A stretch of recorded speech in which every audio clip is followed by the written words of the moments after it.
Fusion devient effectivement Phonolith en janvier 2018.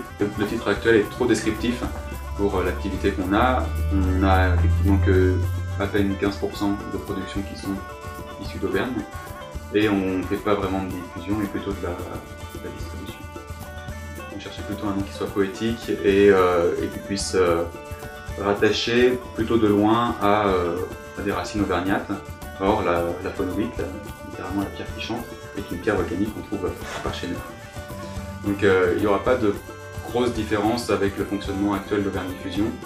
La différence principale viendra d'un site, un nouveau site qui va être mis en ligne le 1er janvier, qui sera normalement plus joli, plus efficace et notamment tourné plus vers le numérique pour pouvoir permettre aux clients d'accéder à des contenus en téléchargement notamment, ou à des projets de crowdfunding, des choses comme ça. Donc jusqu'à présent avec Auvergne Diffusion on était plus tourné vers un service commercial à destination d'un public pas forcément identifié, un public d'amateurs de musique trad principalement voilà, qu'on croisait sur les festivals.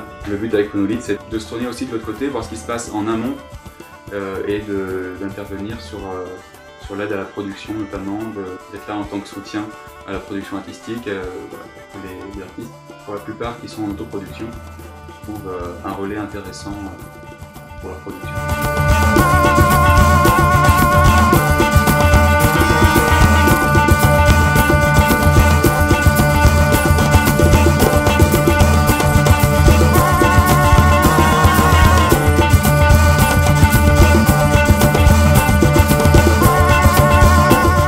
Avec Phonolith, on va distribuer ce qu'on faisait déjà avec Auvergne Diffusion, le maximum de ce qu'on pourra en musique trad au niveau des productions françaises et européennes. Mais on va aussi se tourner un peu vers les musiques du monde, donc les musiques trad d'ailleurs.